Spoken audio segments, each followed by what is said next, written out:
Hello students, we are going to start a new chapter and this is chapter number 6 of your syllabus and the name of the chapter is work, energy and power.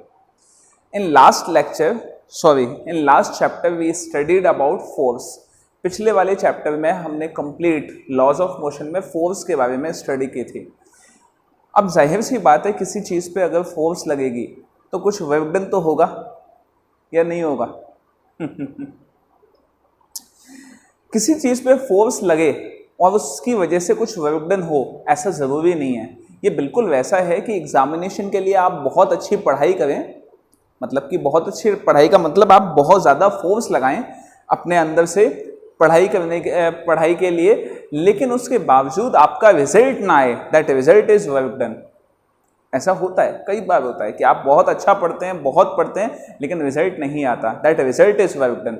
बिल्कुल ऐसा ही dynamics में भी होता है कि आप किसी चीज़ पे फोर्स लगाएं और फोर्स लगने की वजह से अगर डिस्प्लेसमेंट हुआ तो हम कहेंगे क्या है कि वर्क डन, आपने कुछ किया है। लेकिन अगर किसी चीज़ में डिस्प्लेसमेंट नहीं हुआ तो हम उसको वर्क डन कंसिडर नहीं करते, हम कहेंगे कि इसने कोई काम नहीं किया है। आप कितना भी पढ़ाई कर लें, लेकिन अगर रिजल्ट अच्छा नहीं आया तो आपके पेरेंट्स, आपके रिलेटिव्स आपको यही बोलने वाले हैं कि इसने कोई भी पढ़ाई नहीं की, इसने कोई भी फोर्स नहीं लगाई।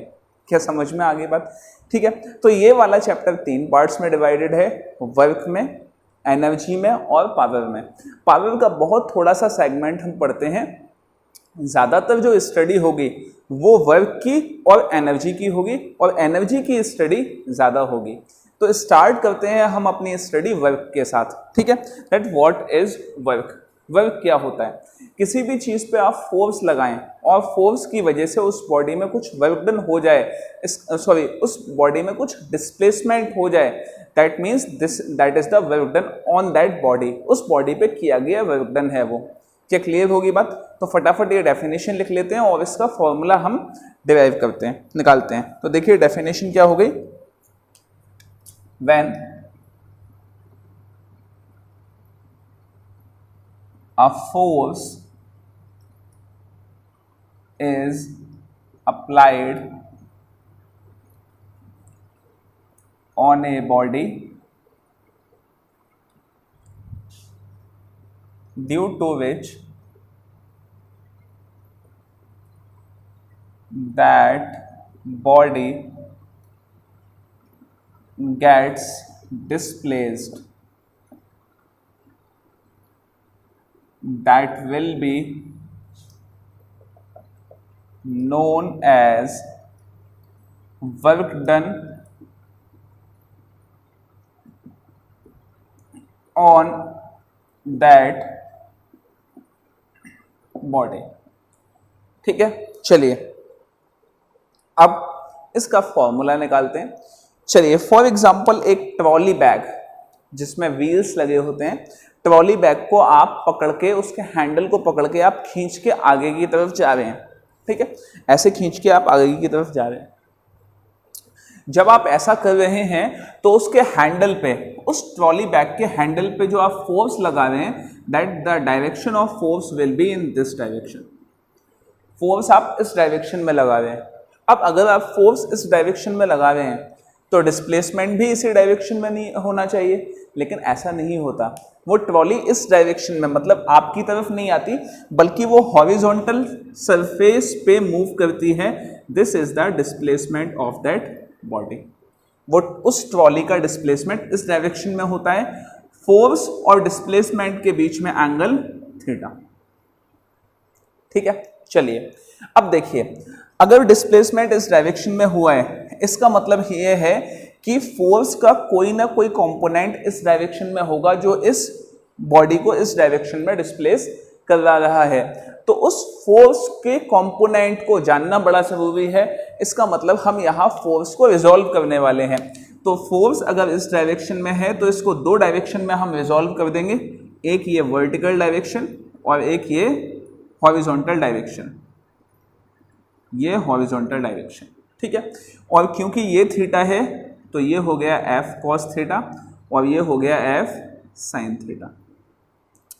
मैंने कहा कि कौन डिस्प्लेसमेंट के लिए कौन सा वाला कंपोनेंट रिस्पॉन्सिबल है, तो ये वाला कंपोनेंट अगर रिस्पॉन्सिबल है, so work done will be equal to W is equal to F S cos theta. This is the formula of work done. ठीक है, theta is the angle between, theta जो है वो किस किस के बीच का एंगल है, theta is the angle between force and displacement. और जितना कम ये एंगल होगा, जितना कम ये एंगल होगा उतना ज्यादा फोर्स का इंपैक्ट होगा और डिस्प्लेसमेंट उतना ही ज्यादा होगा। इस एंगल के कम होने की बात मैं क्यों कर रहा हूं, क्योंकि कॉस के टर्म में एंगल जितना कम होता जाएगा, कॉस का अगर टेबल देखेंगे तो कॉस 90 0 होता है। ठीक है, और जैसे जैसे एंगल कम होता जाता है 85, 80, 70, 60, 40, 30, जैसे जैसे एंगल कम होता जाता है वैसे वैसे वैल्यू बढ़ती जाती है और 0 डिग्री पे आके cos 0 पे आपको वैल्यू मिलती है मैक्सिमम विच इज 1। क्या समझ में आ गई बात, क्या क्लियर हो गया? So this is F cos theta. चलिए now if theta is equal to 0 degree, so work done will be equal to F S. This is maximum work done, ये हमेशा क्या होगा, this is maximum work done. अब work done की unit निकालते हैं, unit क्या होगी, यूनिट ऑफ वर्क डन, तो यहां पे यूनिट्स लिख लेंगे। फोर्स की यूनिट होती है किलोग्राम मीटर पर सेकेंड स्क्वायर और डिस्प्लेसमेंट की यूनिट मीटर, तो इसकी यूनिट क्या हो गई, किलोग्राम मीटर स्क्वायर पर सेकेंड स्क्वायर। तो ये तो इसकी यूनिट हो गई, लेकिन इसकी जो SI यूनिट है, मतलब स्टैंडर्ड इंटरनेशनल यूनिट क्या होगी, दैट इज जूल, और इसको कैपिटल J से रिप्रेजेंट किया जाता है। ठीक है, तो वर्क डन की यूनिट आप जब भी लिखेंगे वो जूल लिखेंगे, J से उसको रिप्रेजेंट करेंगे। चलिए अब बात करते हैं कि इसकी डायमेंशंस क्या होंगी। So dimensions W is equal to dimensions kilogram, kilogram unit है मास की, तो उसका डायमेंशन क्या हो गया m। मीटर यूनिट है लेंथ की, तो उसका डायमेंशन L 2, और सेकेंड यूनिट है टाइम की, so it is T-2। This will be the dimension of work done. क्या इतनी बात समझ में आ गई? चलिए एक और चीज, कैसी क्वांटिटी है work done, work done scalar quantity है, वेक्टर क्वांटिटी है, कैसी क्वांटिटी है, तो वर्क डन इज क्वांटिटी कैसी है, ये scalar, this is scalar quantity. क्या समझ में आ गई बात?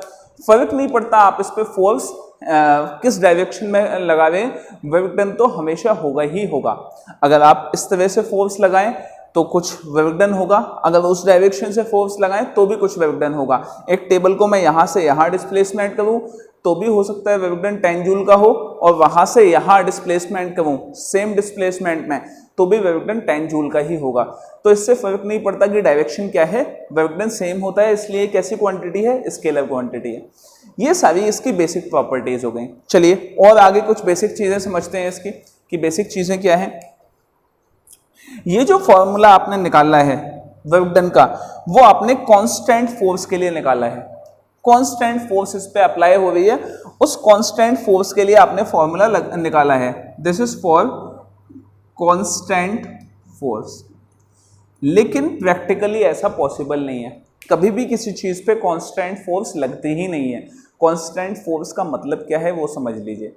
कोई भी चीज है, उस चीज पे अगर मैं ग्राफ बनाऊं किसका, फोर्स और टाइम का, ठीक है, तो अगर मुझे किसी चीज पे फोर्स लगाना है और कांस्टेंट फोर्स के लिए ग्राफ बना रहा हूं, तो इसका मतलब यह है कि मेरी फोर्स हमेशा कांस्टेंट रही है। इसका मतलब यह है कि फोर्स कुछ ऐसी रही है, लेकिन रियलिटी ऐसे नहीं है।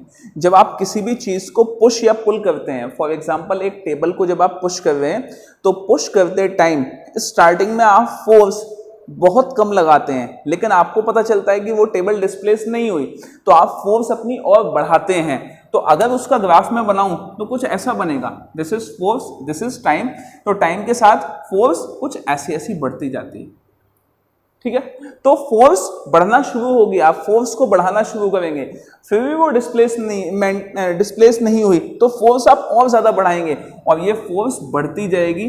जैसे ही वो चीज चलना शुरू कर देगी उस टाइम पे आपको फोर्स उतनी ज्यादा लगानी नहीं होती है। ये बिल्कुल वैसा ही है जैसा आप अपनी बाइक के साथ देखते हैं। जब आप बाइक स्टार्ट करते हैं तो बाइक जो है वो आपको फर्स्ट गियर या सेकंड गियर में स्टार्ट करनी पड़ती है।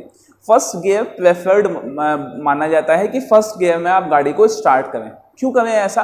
क्योंकि फर्स्ट गियर में जो आपको टॉर्क मिलती है वो मैक्सिमम मिलती है। मतलब अगर टॉर्क आपको समझ में नहीं आ रहा तो इसको फोर्स के टर्म में समझ सकते हैं आप कि फोर्स जो आपको मिलती है दैट विल बी मैक्सिमम, ठीक है। और जैसे जैसे आप गियर बदलते जाते हैं वो फोर्स कम होती जाती है। तो गियर आप कब बदलते हैं? जब वो स्पीड ले लेती है। तो जब चीज कोई भी बॉडी मूव करना शुरू कर देती है तो उस पर जो फोर्स लगाने की जरूरत होती है वो कम होती है, फोर्स की वैल्यू कम हो जाती है। क्या समझ में आ गई बात? तो फोर्स हमेशा वेरिएबल होती है, कांस्टेंट फोर्स किसी भी चीज पे नहीं लगती, ठीक है। तो मैं ये ग्राफ और कॉन्सेप्ट आपको लिख देता हूं। तो देखिए वेरिएबल फोर्स का ग्राफ कैसा बनेगा, दिस इज फोर्स एंड अब मैं ग्राफ बना रहा हूं उसका डिस्प्लेसमेंट के साथ, ठीक है। तो फोर्स आपको कुछ ऐसी मिलने वाली, स्टार्टिंग में बढ़ेगी फिर धीरे धीरे कम होती जाएगी, कांस्टेंट फोर्स नहीं मिलेगी। सो this is variable force, variable force, ठीक है। तो वेरिएबल फोर्स के लिए वर्क डन का फॉर्मूला क्या होता है वो देखते हैं हम। वेरिएबल फोर्स, देखिए जब आपको वेरिएबल फोर्स की वजह से वर्क डन कैलकुलेट करना होता है तो उस कंडीशन में आप क्या करते हैं कि आप किसी एक छोटे से इंस्टेंट ऑफ टाइम के लिए या छोटे से डिस्प्लेसमेंट dx के लिए फोर्स को कैलकुलेट कर लेते हैं, ठीक है। हमेशा चाहे वेरिएबल कोई भी चीज हो उसमें आप यही करते हैं कि छोटे से डिस्प्लेसमेंट के लिए आप फोर्स कैलकुलेट कर लेते हैं और फिर उस डिस्प्लेसमेंट के लिए फोर्स को कैलकुलेट करने के बाद कंप्लीट डिस्प्लेसमेंट के लिए यहां से यहां के लिए आप उसको इंटीग्रेट कर देते हैं। फॉर एग्जांपल यहां पे डिस्प्लेसमेंट रहा होगा इनिशियल xi, इनिशियल डिस्प्लेसमेंट, और ये फाइनल डिस्प्लेसमेंट। तो इसको आप यहां से यहां तक की लिमिट में इंटीग्रेट कर देंगे। तो उसको हम लिखेंगे कैसे? दैट इज, देखिए मैं यहां लिख देता हूं, to calculate work done due to variable force, first of all small work done will be calculated. Small work done calculate किया जाएगा, that will be dv is equal to F dot dx। Dot क्यों लाया है? क्योंकि यहां पे cos theta है, ठीक है। जैसे यहां पे है वैसे ही यहां पे है, और इसको आप इंटीग्रेट कर दोगे कहां से कहां के लिए? xi से xf f dx। This is the formula of work done due to variable force. क्या समझ में आ गई आपको ये बात? क्या क्लियर हुआ? चलिए next is types of work done.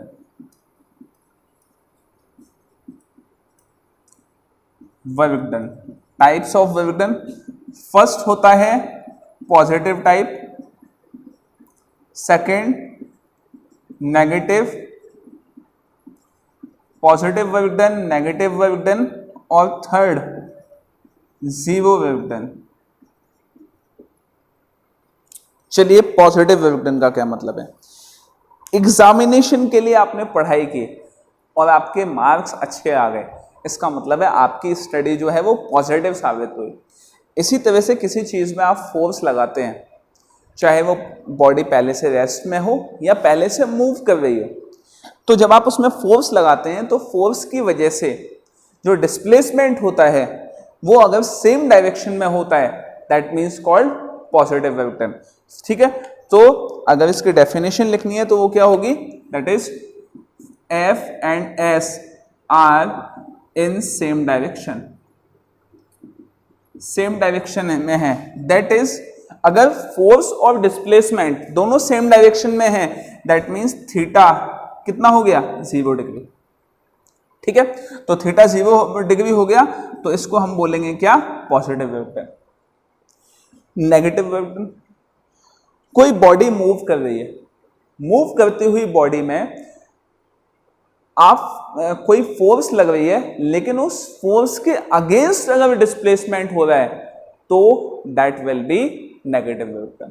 ठीक है, एग्जांपल देखते हैं, देखिए F and S are in opposite direction. Opposite direction में कैसे कि देखिए ये कोई बॉडी है, इस पे डिस्प्लेसमेंट इस डायरेक्शन से हो रहा है, तो अगर इस डायरेक्शन में डिस्प्लेसमेंट हो रहा है तो एक्सटर्नल फोर्स तो इसी डायरेक्शन में होगी लेकिन फ्रिक्शनल फोर्स स्मॉल f इस डायरेक्शन में होगी। तो स्मॉल f, यहां पे मैं स्मॉल f लिख देता हूं, स्मॉल f और डिस्प्लेसमेंट के बीच में एंगल कितना है, दोनों के बीच, दोनों एंटी पैरेलल हैं तो दोनों के बीच में 180 डिग्री एंगल है। That means theta is equal to 180 degree. 180 degree अगर है थीटा तो इसका मतलब, यहाँ पे मैंने वेवगन का फॉर्मूला नहीं लिखा, ये तो एफ एस हो गया, यहाँ पे वेवगन क्या हो जाएगा, is equal to F S और कॉस 180 रखेंगे तो कॉस 180 -1 होता है, so it will be minus F S. क्या समझ में आ गई बात। नाउ जीरो वेवगन, जीरो वेवगन कब मिलेगा, कोई बॉडी है उस पर आप फोर्स लगा रहे हैं या वो रेस्ट पे है, चाहे वो बॉडी मूव कर रही है चाहे वो बॉडी रेस्ट पे है, लेकिन ऐसी बॉडी पे अगर फोर्स लगे कब, उसके डिस्प्लेसमेंट के परपेंडिकुलर डायरेक्शन में। फॉर एग्जांपल ये बॉडी है, ठीक है, इसका डिस्प्लेसमेंट इस डायरेक्शन में हो रहा है, मैं ऊपर बना देता हूं यहाँ पे, चलिए ये बॉडी है, इसका डिस्प्लेसमेंट इस डायरेक्शन में हो रहा है और डिस्प्लेसमेंट किस वजह से होगा, एक्सटर्नल फोर्स की वजह से होगा, लेकिन इस पे एक और फोर्स कहां लगती है, ऊपर से नीचे की तरफ लगती है। ठीक है, तो क्या इस फोर्स की वजह से इस पे कोई वेवगन होगा, नहीं होगा, क्योंकि फोर्स और डिस्प्लेसमेंट के बीच में एंगल कितना है, एंगल है 90 डिग्री और cos 90 क्या होता है, 0 होता है। क्या समझ में आ गई बात। चलिए तो ये हो गया क्या, वेवगन फोर्स। अच्छा, इसका एग्जाम्पल क्या है, इसका बेस्ट एग्जाम्पल है ग्रेविटी। कोई भी चीज कहीं भी डिस्प्लेस हो रही हो लेकिन ग्रेविटी इस पे नीचे फोर्स लगाती है, तो ग्रेविटी और इसके बीच में जो एंगल है वो कितना है, 90 डिग्री है। 90 डिग्री अगर एंगल है तो इसका मतलब है कि उस पर डिस्प्लेसमेंट 0 हो गया। तो F and S are 90 degree apart. ठीक है, और cos 90 क्या हो जाएगा, वेवगन is equal to F S cos 90, cos 90 हो गया 0, सो इट विल बी वेवगन इज इक्वल टू 0। क्या आपको समझ में आ गई बात, क्या क्लियर हुआ। तो 3 केसेस हैं यहाँ वेवगन के। एक केस है जिसमें वेवगन पॉजिटिव होता है, दूसरे में नेगेटिव होता है और थर्ड में वेवगन 0 होता है। क्या क्लियर हो गई ये बात। चलिए अब आगे बढ़ते हैं। नेक्स्ट इसका एग्जाम्पल देखते हैं जीरो वेवगन का। बड़ा इंटरेस्टिंग एग्जाम्पल है इसका। एक एग्जाम्पल इसका है वेवगन बाई कुली। कुली जो रेलवे स्टेशन पे या कहीं पे भी सामान उठाते हैं, तो वो सामान जब उठाते हैं तो सामान उठा के जब वो आगे चलते हैं तो होता ये है कि उनका डिस्प्लेसमेंट का डायरेक्शन ये होता है। ठीक है, उनका डिस्प्लेसमेंट का डायरेक्शन ये है और जो ऊपर लगेज है उसका वेट कहाँ है, नीचे है। ठीक है, तो दोनों के बीच में एंगल कितना है, उनके बीच में एंगल कितना हो गया, डिस्प्लेसमेंट इस डायरेक्शन में और वेट कहाँ, नीचे, मतलब फोर्स कहाँ लग रही है, नीचे। तो दोनों के बीच में एंगल कितना, 90 डिग्री। 90 डिग्री अगर एंगल है तो इसका मतलब वेवगन कितना हुआ, 0। आप कहेंगे सर ऐसी कैसी बात हुई, कुली वेट उठा के लाया है, उसने सामान उठाया है, तो काम तो उसने किया है। काम किया है, ये बात सही है, लेकिन आप यहाँ लिखेंगे कैसे, वेवगन by coolie on that bag, उस बैग पे वर्क डन कितना किया है उसने, वो है 0, उसने 0 वर्क डन किया है। ऐसे ही और भी इसके एग्जाम्पल है। कोई पर्सन बकेट लेके आगे जा रहा है, पानी से भरी हुई बाल्टी को लेके आगे जा रहा है, तो आपसे कैलकुलेट करवाया जाएगा इसका वर्क डन बताइए, सीधे 0 होगा, सोचना ही नहीं है ज्यादा। बकेट का वेट कहां, नीचे, डिस्प्लेसमेंट कहां, आगे, तो दोनों के बीच में एंगल क्या, 90, cos 90 0, इसका मतलब वर्क डन 0। क्या बात समझ में आ गई, क्या क्लियर हो गई? तो ये कॉन्सेप्ट आपको पता होना चाहिए। चलिए अब आगे इसके कुछ न्यूमेरिकल्स करते हैं, इंपॉर्टेंट है करना। चलिए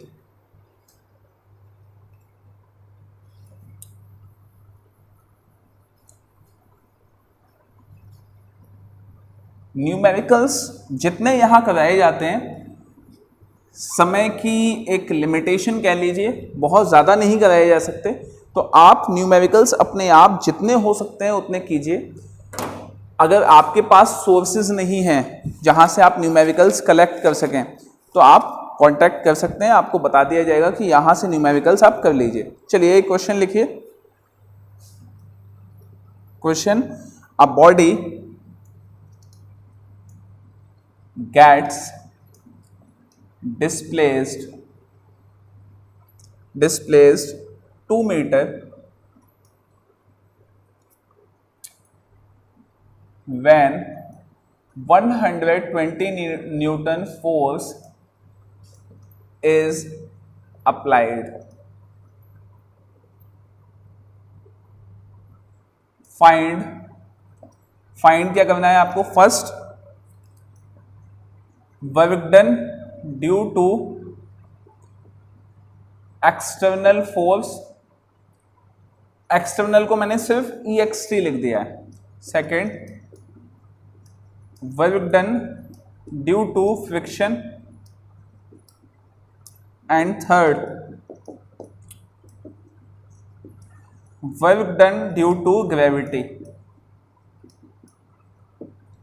चलिए तीनों के आंसर आपको बताने हैं, तीनों यहां से सॉल्व हो जाएंगे, आपको बस एंगल पता होना चाहिए। देखिए डिस्प्लेसमेंट आपको दिया हुआ है, फोर्स यहां से दिया हुआ है, आप वर्क डन निकाल लेंगे, ठीक है। अब एक्सटर्नल फोर्स के लिए तो ये पॉजिटिव वर्क डन होगा, तो पॉजिटिव वर्क डन का फॉर्मूला ये रहा, ठीक है। चलिए work done due to friction, friction हमेशा अपोजिट डायरेक्शन में लगता है, लेकिन बॉडी कहां डिस्प्लेस हो रही है, आगे, तो इसका मतलब है ये कौन सा वर्क डन होगा, नेगेटिव। क्या क्लियर हो गई बात? अच्छा, एक्सटर्नल फोर्स और फ्रिक्शन ने जितना वर्क डन किया है दोनों ही इक्वल आता है, बस साइन का अंतर हो जाता है, ठीक है। Work done due to gravity वो आप कैलकुलेट कर लीजिए, ठीक है। तो क्वेश्चन की हिंट आपको मिल गई है, प्लीज कैलकुलेट जरूर कीजिएगा इसको। चलिए आगे बढ़ते हैं, नेक्स्ट क्वेश्चन, क्वेश्चन नंबर 2, ये 1 हो गया, ये 2। Force 2i cap minus j cap plus k cap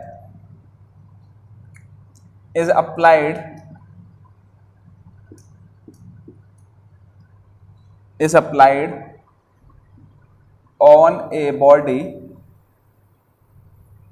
resulting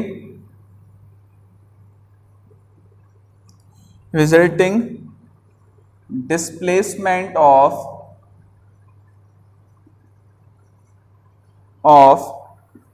I cap plus j cap minus plus 3k cap. Find work done. आपको वर्क डन कैलकुलेट करना है। तो देखिए फोर्स दिया है, डिस्प्लेसमेंट दिया है, ठीक है। तो देखिए solution, work done is equal to होता है एफ एस कॉस थीटा। अगर कॉस थीटा हटा दिया तो ये क्या हो गया, एफ डॉट एस, ठीक है, एफ डॉट एस। इसका मतलब है कि फोर्स और डिस्प्लेसमेंट के बीच में जो प्रोडक्ट होने वाला है that will B dot product. तो 2i cap minus j cap plus k cap dot i cap plus j cap plus 3k cap. क्या समझ में आ गई बात? तो इन दोनों के बीच में आपको डॉट प्रोडक्ट करना है। अगर डॉट प्रोडक्ट आपको याद नहीं है तो आप प्लीज़ जाके वीडियो लेक्चर्स देखिए जो डॉट प्रोडक्ट पे मैंने कराए हैं, आपको समझ में आ जाएगा। लेकिन ये सॉल्यूशन करके मैं नहीं देने वाला, आपको करना पड़ेगा। सिंपल डॉट प्रोडक्ट करना है और बहुत सिंपल है। चलिए आगे question number 3।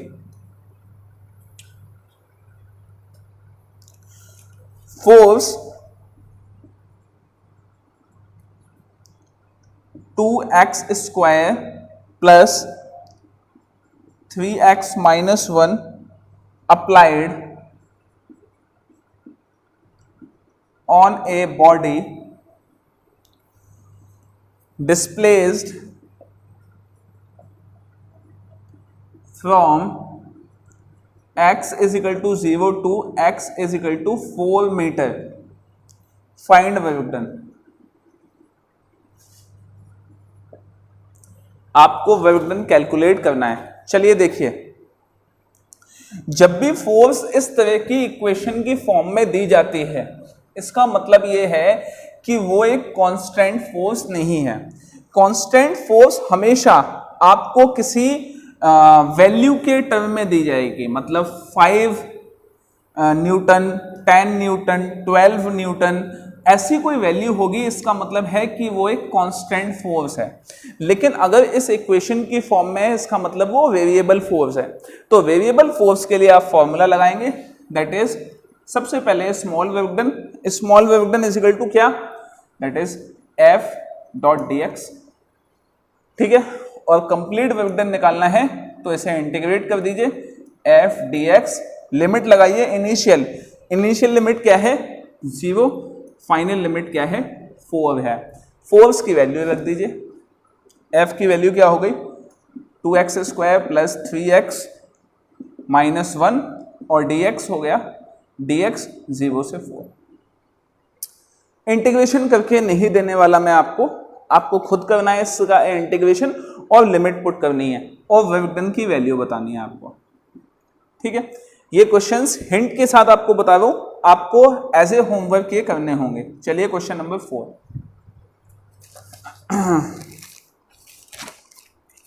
Question number 4, 10 kg mass moving up on inclined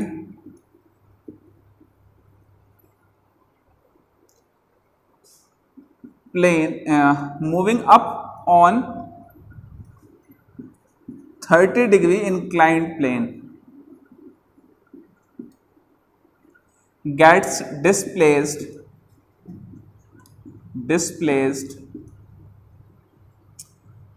2 meter. Find work done by gravity. बताइए कि ग्रेविटी ने वर्क डन कितना किया। तो देखिए सॉल्यूशन स्टार्ट करते हैं इसका।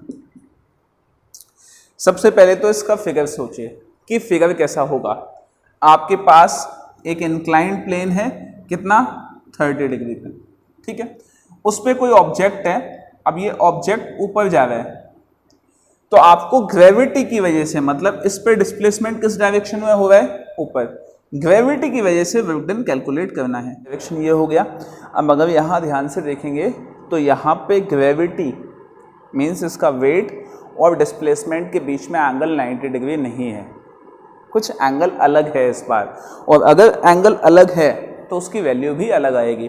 तो देखिए हम कैलकुलेट करेंगे कि एंगल है कितना दोनों के बीच में।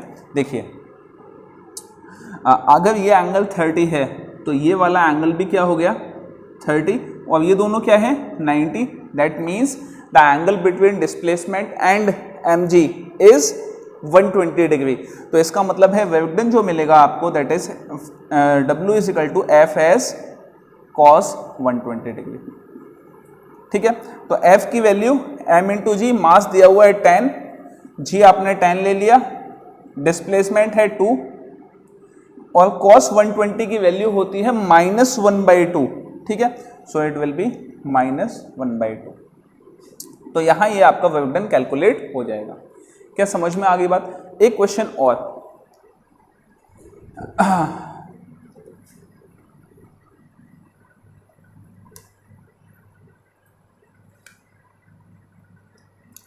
एक क्वेश्चन और,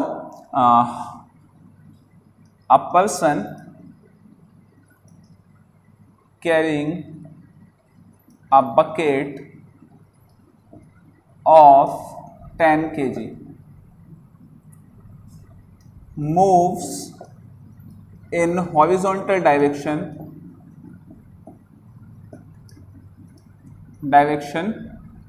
20 meter. Find work done by man. Man ने वर्क डन कितना किया है उस बकेट को कैरी करने में। तो देखिए यहां पे क्या कंडीशन है कि फोर्स और डिस्प्लेसमेंट का डायरेक्शन क्या है। देखिए कि डिस्प्लेसमेंट बकेट है, ये बकेट को कैरी किया है हैंडल से, ठीक है। तो बकेट का वेट नीचे होगा mg और उस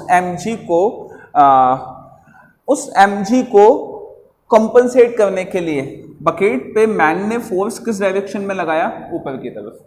ये फोर्स का डायरेक्शन हो गया। डिस्प्लेसमेंट कहाँ है, यहाँ, तो दोनों के बीच में एंगल कितना हो गया 90 डिग्री। तो work done is equal to F S cos 90, cos 90 0, तो work done is equal to 0। तो हॉरिजॉन्टल डायरेक्शन में उस बकेट को लेके वो कितना भी लंबे डिस्टेंस पे चला जाए, वर्क डन क्या होगा, हमेशा 0। क्या क्लियर हो गई बात। चलिए तो आज इस वीडियो लेक्चर को यहीं एंड करते हैं। ये सारे न्यूमेरिकल्स जो मैंने इनकम्प्लीट छोड़े हुए हैं वो आपके लिए छोड़े, प्लीज कीजिएगा। Thank you so much.